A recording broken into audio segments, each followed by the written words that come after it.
Hola, ¿qué tal? Bienvenidos a este espacio. Estamos aquí compartiendo algunas cosas muy interesantes con ustedes. Estoy con Pedro y queremos conversar, queremos hablar un poquito de lo que es la actualidad del mundo, sobre todo la actualidad del mundo cristiano. Y yo no sé, Pedro, de entrada en el tema, si te quisiera preguntar si tú crees que hay persecución hoy. Hay mucha persecución. Y antes de entrar a la persecución física, hay una persecución que es peor, que es la persecución de la fe. Mira cómo el diablo actúa esto, Didier. En la antigüedad, en la Edad Media, o incluso antes, cuando los primeros cristianos, que empezó a propagarse el cristianismo de una manera tremenda, el diablo que dijo, bueno, voy a atacar su cuerpo, voy a matarlo Físicamente, ¿no? Una físicamente, persecución física. exacto, una persecución física, y así mató a la fe. Pero dice el mismo Josefo que mientras mataba a un cristiano, su sangre se esparcía como si fuera semilla, y aparecían 20 más. Y así hubo tortura, persecución, muerte. ¿Para qué? 18 persecuciones del Imperio Romano. Y después ahora el diablo, al ver que no le da la cuenta, cambia para la otra persecución, que es la persecución de la fe. Bueno, pues no te toca el cuerpo. ¿Y qué hace? Ataca tu fe, te siembra la duda, te siembra doctrinas que no convienen, que no te vienen bien, falacias espirituales, y entonces te desvía del camino. Mata tu fe y de esa forma mata la fe y el cuerpo. Pero aún así, yo estuve viendo aquí, Didier, dice que la Organización Mundial Puertas Abiertas dice que publicó su lista mundial de la persecución de este año, 2026, hasta donde vamos, y el informe indica que más de 388 millones de cristianos sufren altos niveles de persecución y discriminación por causa de su fe. Y es que nosotros podríamos pensar como que eso fue algo que pasó, ¿no? Ok, hubo persecuciones romanas que fueron muy duras, donde casi se quería exterminar el cristianismo por completo. Y esa sería la pregunta hoy, porque la mayoría de nosotros va a estar viendo este programa desde la comodidad de su casa, a la comodidad de su teléfono, y valdría la pena preguntarnos eso. Y ahorita con estos datos podemos empezar a pensar que en pleno siglo XXI, donde estamos, en un mundo aparentemente civilizado, el cristianismo todavía se persigue. Y desde la parte espiritual, pero es posible que encontremos noticias y antecedentes de persecuciones físicas, ¿no? Donde literalmente la gente está muriendo por Jesús. Así es. El caso es que hay muchos cristianos esperando a que llegue la persecución y no saben que ya está. Y acá en los Estados Unidos, en América, ha habido persecución. Mira, en Cuba hay persecución a la fe. En Nicaragua también. En Colombia, compadre. En Colombia se persigue, de algún modo u otro se restringen actividades religiosas. Eso es persecución. Que te estigmaticen por ser cristiano, eso es persecución también. Y eso lo podemos enfrentar de alguna manera en el trabajo, en la casa, con los amigos, con los compañeros. Yo quisiera preguntarme, en este marco de esta conversación, ¿por qué no hablamos de este lado del mundo casi de eso? O sea, ¿por qué nos cuesta tanto como abordar ese tema y asumir que sí hay persecución al cristianismo hoy en el mundo en el que vivimos? Lo hay. Y quizá no hay un despliegue mediático tan grande para este tipo de noticias. Es más fácil hablar como de los virus que están en los cruceros y este tipo de cosas. Pero ¿qué piensas tú? ¿Por qué casi no hablamos o nos cuesta tanto abordar este tema nosotros acá de este lado del mundo? Tremenda pregunta, brother. Tremenda pregunta. De este lado del mundo, primero hay más recursos. Hay más recursos. Mira, América es, desde el punto de vista de desarrollo, bueno, fíjate que Centroamérica nada más produce el 14% del alimento a nivel mundial. Fíjate eso. O sea, tenemos recursos. Hay recursos, pues. Esa es una. Segunda, somos más políticos. América es más político. Y últimamente eso es como tendencia, ¿no? La gente quiere participar y saber un poco más, enterarse un poco más y tomar partido, sobre todo de un lado o de otro, ¿no? Exacto. Y parte del juego de la política es no hablar de la religión, sino usarla. Entonces, por eso ahí ves partidos políticos y no quiero meterme en política, aunque me gusta, me gusta saber de Es un política. tema también que a mí me apasiona. Yo creo que eventualmente habrá que hablarlo también, porque aquí queremos conversar cosas que están pasando, Exacto. las cosas que nos inquietan, que nos llegan en redes, esas noticias que se están comentando. Así que yo creo que eventualmente nos vamos a tener que meter en el tema. Mira, ¿crees que a los Castro le conviene que se hable de persecución religiosa? Claro que no. No. ¿Crees que a Petro le conviene que se hable de persecución? Tampoco. ¿Crees que a ciertos partidos de América y a ciertas inclinaciones políticas les conviene que se hable de estigmatización religiosa, incluso aquí mismo en los Estados Unidos? Claro que no. Por eso alimentan la idea de una falacia democrática pero realmente tienen secuestrada la opinión de todas las iglesias. Y sí, aunque el Estado debe estar separado de la religión, por debajo del telón hay tantas conexiones, brother. Hay Sí, está tantas conectado. conexiones. Es que Claro que no. sí. Fíjate que otra cosa que podríamos pensar es si espiritualmente nosotros estamos preparados para sufrir esa especie de persecución. Porque yo lo planteo desde el punto que lo estamos viendo por allá, como algo que va a llegar, ¿no? Un día nos van a perseguir, Está un aquí día. ya. Eso está allá, Está aquí en ya. todos los sentidos, políticamente, a veces relacionalmente con las personas que nos relacionamos, en cierta estigmatización. Y yo creo que hay casos también, y hay casos puntuales donde cristianos están siendo perseguidos al punto de acabar con sus propias vidas. Ha habido cantidad de personas muertas en grandes cantidades y aún así eso no se comenta. Es como que es una noticia más que se escrolea y pasa de largo. Oye, Didier, si ahora mismo, hace nada, estuvieron en, en, en el Congo, están metiendo a los cristianos, brother, en fosas comunes, por decenas y decenas y decenas, matándolos. El grupo este extremista musulmán ISIS, matándolos y persiguiéndolos. De eso no se habla. No se habla de los cristianos que están presos en China. En Ujú. China. No se habla de eso, no se habla de 20 lugares donde hay persecución, en Yemen, en Siria, en todos esos lugares. Ah, no, pero el tema ahora es que si esta pandemia, que si el ébola que salió, Ujú. que si Trump dijo, que si dejó de decir, porque es como una cortina que le meten a Ujú. la realidad que está pasando en el mundo. O sea, Y que esto será como una especie de distracción. ¿Tú piensas exacto, son distracciones mediáticas. que tratamos como de Ujú. desviarla? Ahora, nosotros como cristianos, ¿cuál es nuestro papel ahí, no? Podríamos levantar la voz. El solo hecho creo que hablar del tema ya nos pone en un punto donde son temas que muy poca gente quiere hablar. Esa es la verdad. Ujú. No es como para nosotros decir, hey, nos están persiguiendo. El cristianismo está, aunque, fíjate, pero ahí es donde yo te digo, pareciera ser como un engaño porque por otro lado tú ves que hoy en día el cristianismo es más popular que antes. Sí, Y por sí. lo menos no van a llegar, por lo menos ahorita aquí en este lado del mundo, a tu casa, hey, te vamos a arrestar por No, ser de ese modo cristiano. no, de ese Y, modo y no. esa quizá es la que la gente está esperando. Esa persecución donde llegan a tu casa y, oye, pero te vamos a llevar porque estás leyendo la Biblia. Hoy la Biblia la puede tener todo el mundo, Todo el se mundo. predica. Entonces, como que por un lado esa falsa popularidad del cristianismo, digo falsa porque como una ilusión, pero por otro lado las políticas de algunos gobiernos y sobre todo en algunos estados, como ya hemos comentado, mucha gente está perdiendo la vida por causa de Jesús. Y sabes que nosotros tenemos gran parte de culpa de Ujú. que no se hable más de esto. Ya. Porque con el temor de ser alarmistas, entonces, bueno, pues lo que hacemos es Ujú. disfrazarle el mensaje o darle un poco de maquillaje a nuestro mensaje. Y es cierto que Dios nos ama, que somos salvos por gracia, que somos bendecidos, todo eso está bien. Pero también hay que hablar de la otra parte de la realidad. El mismo Mateo 24 habla sobre eso. Jesús mismo dice, los aborrecerán por causa de mi nombre. ¿Entiendes? Entonces, los echarán a los jueces, a la cárcel, morirán. Entonces, parte de la realidad del cristianismo es precisamente persecución, muerte. Mm. Cuando lees, creo que está en Hebreos capítulo 11, verso a partir del 36, cuando habla de los otros, Ujú. dice, y otros, después que Pablo habla de la galería del hombre de fe, otros sufrieron persecución, muerte, desnudez, hambre, esto, aquello. Pero nosotros hoy nos cuesta hablar del precio de ese cristiano, ¿Será que, las entonces nos lleva a consecuencias. una pregunta, ¿será que es que la iglesia está muy cómoda? ¿Estaremos muy La cómodos? iglesia está cómoda. Y cuando Y hablo iglesia, perdón, cuando hablo iglesia no hablo de una religión, hablo de la en iglesia general, en general como cristianismo. pueblo de Dios. Hay mucha comodidad. No, fíjate que estaba pensando, se me vino a la mente un canto de un cantante cristiano que dice, y se llama Cristianos precisamente, y dice, antes ellos morían abrazados en la arena del circo romano, y hoy la discusión es si al orar hay que alzar o no las manos. Esa dice la frase del canto. Así es, brother. Y es toda una composición a ese contraste entre lo que nos puede llevar a ser la comodidad. Por eso yo creo que tocar este tema es un tema sensible, porque nosotros estamos a un par de millas de una iglesia, Ujú. tenemos la Biblia, la tenemos asequible. Quizá hemos sufrido un poco de esa persecución que dijimos, pero no ha llegado al punto de tocar todavía nuestra vida. Entonces, ¿cómo nosotros podemos romper esa comodidad sin decir que estamos atacando la comodidad o la famosa zona de confort?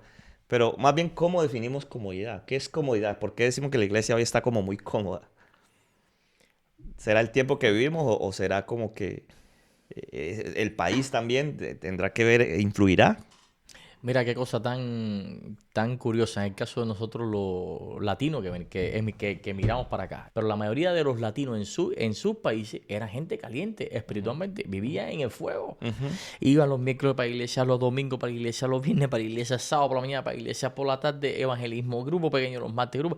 O sea, estaban en el fuego. Y no digo que vivan esa misma vida aquí, porque es otro contexto. Pero cuando vienen aquí, Sí. ni siquiera los sábados van a la iglesia, mi hermano. Entre el trabajo, la familia, los biles, qué sé yo, se le inunda su vida al punto que se les olvida orar, ya no tienen comunión con Dios y se enfrían. Entonces la manera de inyectar la conciencia es siendo un cristiano nominal. ¿Cómo? Bueno, pues entonces leo un salmo por la mañana, hago una oración de agradecimiento y una oración para que Dios me cuide y me voy para el trabajo. Y me desconecto totalmente. El sábado me encuentro con Cristo de nuevo y voy a iglesia en el mejor de los casos. En el peor voy a criticar. Entonces la iglesia se convierte en un club, lo que no queremos que se convierta, en un club donde voy a ver al socio, voy a ver al otro, voy a escuchar un poquito de música, cambié mi conciencia, me anestesié y me voy para casa de nuevo. Entonces, eso da concentra toda la vida cristiana, la espesa en el fondo. Y lo que queda arriba es la espuma. Ya. Yo fíjate que estaba pensando que alguna ocasión estuve en Colombia, un lugar que se llama El Caquetá, una zona peligrosa. Llegué a una ¿Qué? iglesia, Caquetá. Caquetá. Bueno, de hecho se llama Puerto Rico, Caquetá el departamento. Una zona bastante peligrosa por diferentes razones, ¿verdad? Zona especial. Y estoy predicando en una iglesia donde la gente, se vino un aguacero a la hora del sermón. Yo dije, pues no va a venir nadie, o sea, es agua como para espantar a todo el mundo. Y qué impresionante porque fue el día que más gente llegó a la conferencia. Un par de hermanos agarraron un plástico grande, pusieron un palo en la mitad y lo que se inventaron fue un paraguas gigante. Oye, eso. Y se fueron por el pueblo recogiendo a la gente y la trajeron a la iglesia. Ahí mismo conocí una señora que venía a 2 o 3 horas de camino en caballo. Una señora de 72 años. En caballo. En caballo. Se montaba el caballo y a galopar y vámonos. Y llegaba a la iglesia. Sábado, miércoles, cuando hubiera. Toda la semana vino a la conferencia. E incluso manejaba por unas trochas oscuras, llevaba su linternita, su machete al lado. Impresionante. Entonces, yo no sé en qué punto también esa comodidad, que no es pecado, la comodidad, no es pecado tener mejores bancas, buen sonido, luces, presupuestos en las iglesias, pero al final yo no sé si es que esa comodidad nos enfría, nos ha hecho perder la esencia del cristianismo. Y ahora yo te pregunto, para aclarar ese concepto, ¿cristianismo es igual a sufrimiento? ¿Están casados? ¿Tiene que el cristiano sufrir? ¿O cómo ves tú la relación de esa persecución? Si es que Dios la permite también para que su iglesia se reavive, ¿cómo es toda esa relación de ese punto específico? Tremenda pregunta, porque esa pregunta tiene diferentes respuestas, ¿no? Sí, sí, sí. Pero antes de responderte, quiero hablarte algo sobre eso. Mira, sobre lo que estabas hablando de esa comodidad, mujer, de la comodidad. Mira, el mayor avivamiento que hubo en Europa fue en medio de una crisis sanitaria. El mayor avivamiento que ocurrió en África fue en medio de grandes persecuciones. Más de 1 millón de gente se bautizaron. El mayor avivamiento que ha habido en Cuba fue en medio de esta época de dictadura castrista. Cuando, oye, yo conocí a un misionero que estuvo preso 36 veces, mi hermano, en Cuba. Y los que me están viendo de Cuba saben de quién estoy hablando, es de Pino Solo. 36 veces. ¿Cuál fue su delito? El hombre tiene un récord criminal, imagínate, peor que el Chapo Guzmán. Wow. ¿Tú sabes cuál fue su delito? Portar una Biblia y hablar de Cristo por las calles. Eso es persecución. Bueno, el mayor avivamiento que hubo en Cuba ha sido durante la época de grandes persecuciones. Y así pasa en todas partes, en todas las culturas. Yo no sé qué pasa. Que cuando tenemos una buena cuenta bancaria, un buen estado crediticio, oramos para que Dios nos bendiga en el negocio, Dios nos bendice, oramos por una buena mujer, Dios nos da la buena mujer, oramos por un buen... Bueno, cuando todo va bien, se nos olvida Dios, nos ocupamos tanto en preservar las bendiciones que Dios nos dio, que nos olvidamos del Dios que nos dio la bendición. ¿Okay? Bien, eso cerrando ese tema por mi parte. Y en la pregunta que me hiciste, ¿cuál era? Repítemela. Sí, esa comodidad es lo que nos ha hecho como enfriar, como olvidarnos. Que si cristianismo es sinónimo de sufrimiento. Ajá, sí, o sea, nos enfriamos y entonces como no tenemos esa persecución, entonces la pregunta más al fondo es, ¿el sufrimiento tiene que estar incluido en el cristianismo? o pudiera la iglesia en medio de esa comunidad servirle también a Dios, porque este es un tiempo donde están las dos cosas. Por eso estamos analizando algunas noticias. Por un lado hay lugares donde se están persiguiendo a los cristianos, pero la mayoría de nosotros que estamos viendo esto no nos ha tocado una persecución así. Entonces, cristianismo igual a sufrimiento, o sufrimiento es necesario el sufrimiento en el cristianismo para que pueda la iglesia reavivarse. Bueno, yo soy de los que pienso que si llevas una vida cristiana y todo te va perfecto, o sea, todo te va bien, posiblemente, o sea, si no te encuentras con el diablo de frente, posiblemente vas en el mismo sentido de él. Esa es una, ¿entiendes? Sí, sí, sí. Siempre que la iglesia levanta a Cristo, siempre que una persona intente levantar a Cristo en su vida, que Hay una iglesia, oposición. hay oposición, hay problemas. O sea, si todo está muy cómodo y todo está muy bien, cuidado. No digo que para ser cristiano que sea sufrido. Ajá. Pero fíjate, cuando estudias la historia de la iglesia, del cristianismo, desde sus inicios hasta hoy, te das cuenta que la iglesia tuvo que pasar por procesos duros para poder preservar sus principios. Ahora, Cristo mismo. Mira, Cristo, cuando fue bautizado en el Jordán, ¿para dónde lo llevó el Espíritu? Al desierto. ¿Para qué? A ser tentado. ¿Por qué? ¿Tú sabes lo que es estar 40 días? Que Dios te mande a ayunar y orar 40 días en el desierto, con las fieras, dice Marco, creo que fue, que dice estaba con las fieras del desierto 40 días y 40 noches, pasando hambre, procurando la presencia de Dios. Y lo primero que se te presenta después de 40 días no es Dios, es el diablo. ¿Tú sabes lo que es? Bueno, pues eso aplícalo a la iglesia. La iglesia, cuando busca a Cristo, intenta levantar a Dios en su congregación, en su experiencia espiritual. Hay oposición. Hay oposición, pero dice que después que Cristo venció al diablo después de los 40 días, dice que ángeles le servían. Entonces ahí viene el tiempo de gloria. O sea, es en la crisis donde la iglesia tiene la oportunidad, primero, de ser purificada y segundo, de mostrar su carácter. Yo creo que viene siendo como un tema de naturaleza humana, ¿no? No debería serlo, pero yo creo que a nosotros venir a este mundo nos hemos acostumbrado muchas veces a aprender por los golpes o solo de la mala experiencia sacar lecciones, casi que de la enfermedad hacer cambios, de la quiebra financiera hacer reforma. Es como un tema también de naturaleza. Pero ahora que tú mencionaste, yo pensaba en las iglesias de Apocalipsis, las 7 cartas, y tú vas a ver que las iglesias que más sufrieron persecución son aquellas que el Señor también les dice, oye, sabes que en ti veo cosas buenas. Sin embargo, cuando bajaba la persecución, sobre todo los emperadores romanos, que fue una cosa terrible y quizá históricamente sería bonito conversarlo después, pues tú vas a ver cómo cuando baja la persecución, entonces baja la fe. Entonces por eso yo te preguntaba si hay correlación, y parece que sí, parece que en la comodidad solemos como olvidarnos de Dios. Aquí nosotros los que estamos en este país, tenemos la iglesia, la mayoría de nosotros a un par de millas, y hay un carro y hay gas para ponerle, pero aún así puede que nos cueste ir, nos parece un sacrificio demasiado grande ir a la iglesia un par de veces a la semana, qué sé yo, los cultos que se hacen entre semana. Entonces, nosotros estamos queriendo en esta conversación tener ese contraste, ¿no? Por un lado, reconocer que lastimosamente estamos viviendo una persecución muy callada de la cual no se habla, pero sí está haciendo el cristianismo en algunos lugares. Sí hay un intento de exterminio, de acabar con la raíz cristiana. Y por otro lado tenemos el otro extremo donde hay una comodidad extrema que nos lleva a enfriarnos un poco, ¿no? Y a vivir un cristianismo ahí como muy light. La iglesia, la peor iglesia del Apocalipsis es la iglesia de la Odisea. Yep. ¿Qué persecución tenía la iglesia de la Odisea? 0. y era la más próspera. Para que veas que hay veces que bendición de Dios equivale a prosperidad, pero hay veces que bendición de Dios no equivale a prosperidad. ¿Ok? Y fíjate, dice que era tibia, ni siquiera estaba fría, ojalá fuera fría. Dios prefiere lo frío antes que los tibios. Una comodidad. Ahí está una comodidad tremenda. Y lo peor es que se creía que no tenía necesidad de nada. ¿Cuántas iglesias hoy se creen que son la última Coca-Cola del desierto? La última botellita de agua del desierto.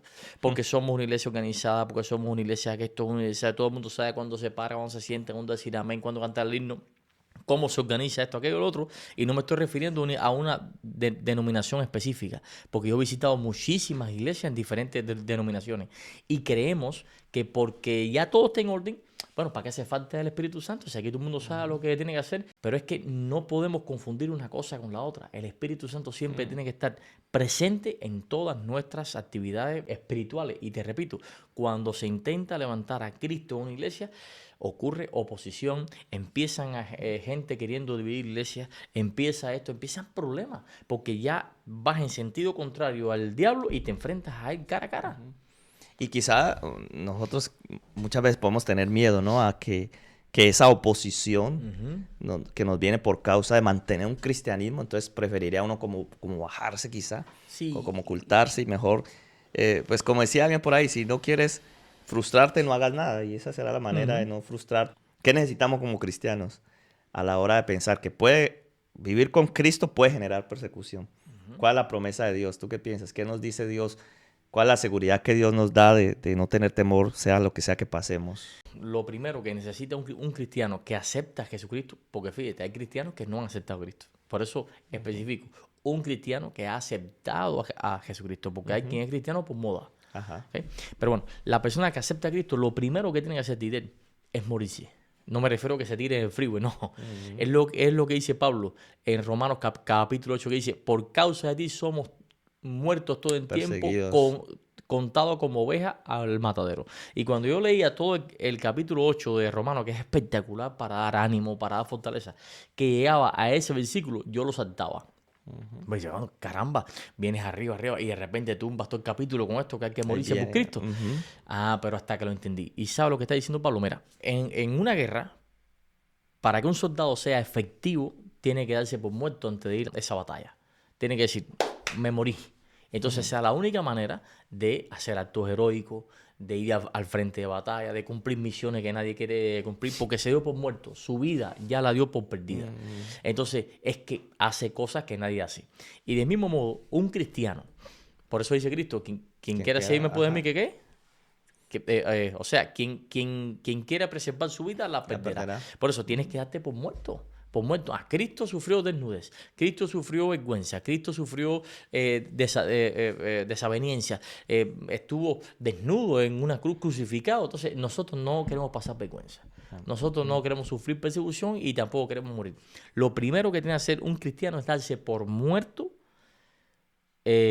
para hacer de verdad cosas por Cristo. Amén. Eso. Oye, yo estaba pensando y me surgió una pregunta así de momento que quería preguntarte. Tú sabes que yo creo en el don del martirio también. Explícame eso. Yo creo que las personas que sufren martirio de alguna manera son tomadas por el Espíritu Santo. Porque no hay otra manera de dar la vida por Cristo si no está lleno del Espíritu Santo. Tipo Esteban, ¿no? Dice, y fueron abiertos los cielos.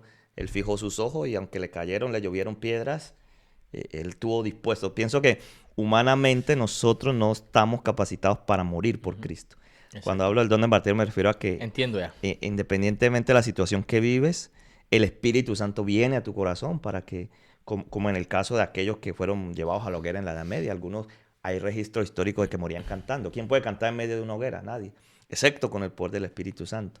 Entonces, lo resumo con una frase que escuché que decía así: para poder llegar un día a morir por Cristo, necesitas primero vivir por Él. Entonces, el vivir por Cristo yo creo que es lo que nos va a permitir en determinadas circunstancias, si llegase el caso, nosotros estar dispuestos a dar hasta nuestra vida por causa de Cristo, ¿no?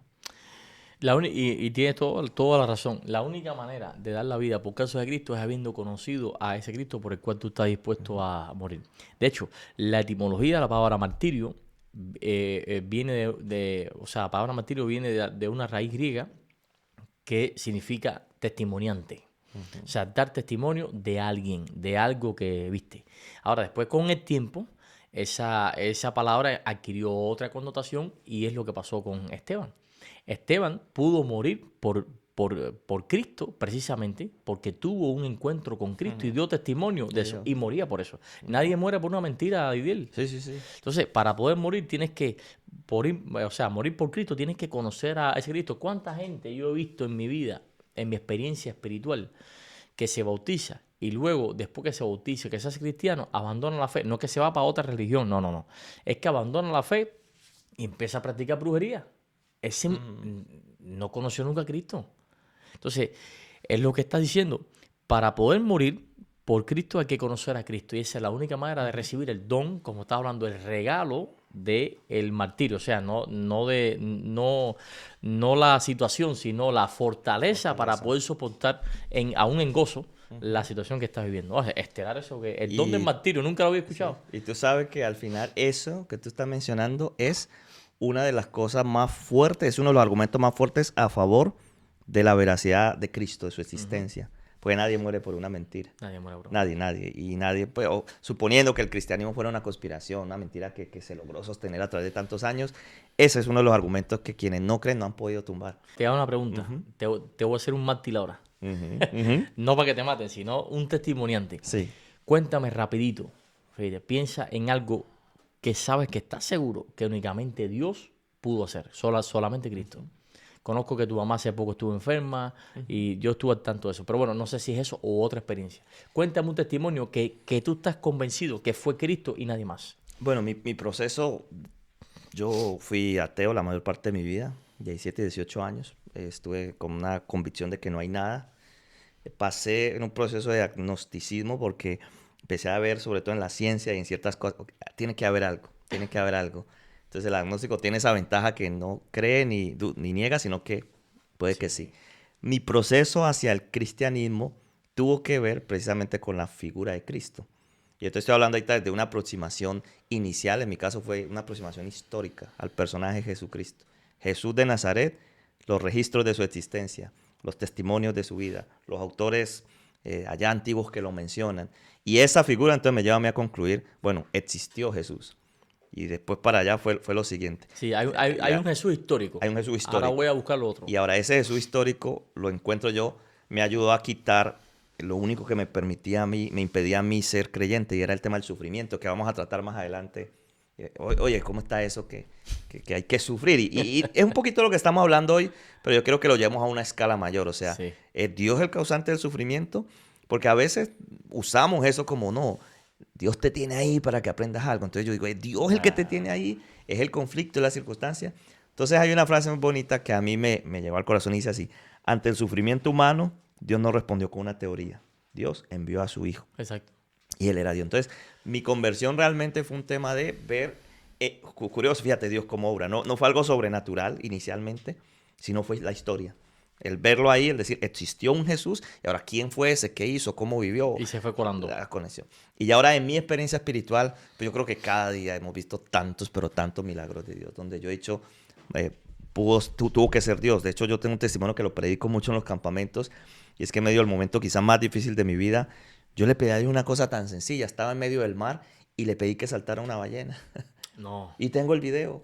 Porque yo empecé a grabar así, y le digo, bueno, Dios, necesito una señal. Y él acaba más, y digo, que salte una ballena. Y salta la ballena. Oye. Y tengo el video de un salto después que llevamos. Claro, era un tour para ver ballenas, pero llevamos 3 horas ahí y nada. Y nada. Y nada. Yo digo, bueno, a ver, Dios, pon. Y saltó, o sea, y claro, quizás tú tienes mucha más experiencia. Podemos contar cientos de cosas donde ya hemos visto la mano de Dios, la obra de Dios, y eso nos da la seguridad de que Él está ahí, de que Él es real, que Él existe, ¿no? Y que Él está ahí para fortalecernos en medio de cualquier cosa que estemos pasando. Y yo tengo una pregunta después. ¿Cuánto tiempo llevas de bautizado ya? Ya bastante. Yo me bauticé a los 19 años, tengo 40, así que ya... Sí, que saquen cuenta. 20 Ahora, añitos. fíjate, sí, 20, 22 años, 20 años. Todos estos 20 años, has tenido experiencias espirituales, has conocido a Cristo, te has relacionado con Él, has tenido altas y bajas como todo el mundo. Ahora, te piden morir, no te voy a decir qué harías, porque eso ya es una falacia, pero te piden morir o te piden testificar de Cristo ante una situación difícil. No me respondas. ¿Tú crees que pueda ser infiel al Dios que lleva 20 años bendiciéndote? Yeah. Es muy difícil. Ahora, ¿Dios causa el sufrimiento? Claro que no. Yo creo que no. Ahora sí lo permite. Yo tengo esta teoría. Primero, hay veces que pasamos por situaciones complejas, primero por consecuencias de decisiones nuestras. Lo que pasa es que queremos espiritualizarlo todo. Y es muy cómodo decir, bueno, me fue bien, fue porque Dios lo quiso. Me fue mal, fue porque Dios lo quiso. Y le metemos toda nuestra responsabilidad a Dios. ¿Okay? Ahora, hay veces que sufrimos por decisiones nuestras, pero Dios lo permite. Ajá. Ajá. Y otras veces sufrimos porque vivimos en un mundo de sufrimiento. Te visten de blanco completico y te ponen a caminar en un camino lleno de lodo. ¿Cómo vas a llegar a la otra parte del camino? Lleno de lodo. Ujú. Los zapatos enfangados, esto sucio, porque por el camino que estás transitando. Bueno, pues el camino es el mundo que estamos atravesando. Y el traje blanco es la vida que Dios desea que tú vivas, pero en un mundo de dificultad y de sufrimiento es muy difícil. Y tengo otra teoría que tiene que ver con los problemas. Sí, sí. Dios no nos manda problemas. Dios permite situaciones. Si le damos a esas situaciones un tratamiento espiritual, no nos desesperamos, esperamos la voluntad de Dios, dejamos que Dios pelee nuestras batallas y lo comunicamos con Él, bueno, pues entonces esa situación se convierte en una bendición. Si por el contrario, a esa situación no le damos el tratamiento espiritual, nos desesperamos, le damos paso a la ira, al enojo, a nuestras concepciones, bueno, pues entonces esa situación se convierte en un problema. Y ahí viene el sufrimiento. ¿Ves? Ahora, en ese sufrimiento, bueno, pues entonces Dios tiene la capacidad de que ese error o lo que sea que hayas cometido funcione finalmente para bien, porque ahí está Romanos 8, 28. Él conoce el fin desde el principio, de manera que él sabía que iba a pasar esto contigo, y si él lo sabía, él tiene un plan para redimir eso. ¿Me entiendes? Y esa es la esperanza. Y bueno, y José también le pasó, ¿no? Y él le Ahí dice está a sus José. hermanos, ustedes pensaron, planearon mal. Y dice, pero Dios lo tornó. O sea, hay un Lo Dios, torció para otra cosa. hay un Dios soberano. Entonces, trayéndolo al tema que hemos estado tratando hoy, el tema de la persecución, entonces, el hecho de que Dios lo permite también tiene un fin, ¿verdad? Porque Claro. esa persecución, de alguna manera, creo que es un testimonio incontrovertible del poder de Dios. Y sirvió y ha servido como testimonio de por qué Dios existe, por qué es real para muchas generaciones. Así que en nuestros días también parte de esa persecución no deja de ser testimonio. O sea, estamos testificando de que hay un Dios real que aún así ha prometido, dice, no tengas miedo de lo que vas a padecer. Dice, el diablo echará a algunos de vosotros Ahí. a las cárceles, tendréis tribulación, pero si eres fiel hasta la muerte, yo te haré la corona de la vida, ¿no? La corona de la vida. Entonces, ¿cómo podríamos cerrar de manera práctica para una persona que nos está escuchando? Tiene su trabajo, tiene su casa, va cómodo a la iglesia, no está enfrentando más que quizá lo que mencionamos, algún tipo de persecución, discriminación o lo que sea. Pero en la práctica, ¿se te ocurre algo que podemos hacer los que hoy decimos somos cristianos? Siendo que por lo menos en esta parte de la historia tenemos cierta ventaja y comodidad. Hablemos para esta parte del país, aquí estamos nosotros, ¿verdad? Quizá no está escuchando a alguien con otras circunstancias, pero ¿se te ocurre algo práctico para las personas que nos escuchan y dicen, ¿cómo puedo vivir mi cristianismo? No estoy siendo perseguido, por lo menos físicamente, tengo ciertas comodidades, ¿cómo puedo vivir ese cristianismo? ¿Qué se te ocurre? Te estoy tirando como los bateadores bolas. Sí, está buena, está buena. No, está bien, está bien. Lo que me vienen varias cosas a la mente. Primero, lo primero que yo recomiendo es que cuestiones todo lo que eres. Fíjate. De esa manera desaprendes lo que has mal aprendido. Ajá. Y comienza a inquietar tu mente para aprender nuevas cosas. Comienza a cuestionar tu estilo de vida cristiano. Si realmente estás dando todo por Cristo, porque Él lo dio todo por ti. Segundo, vincúlate en todas las cosas de la iglesia.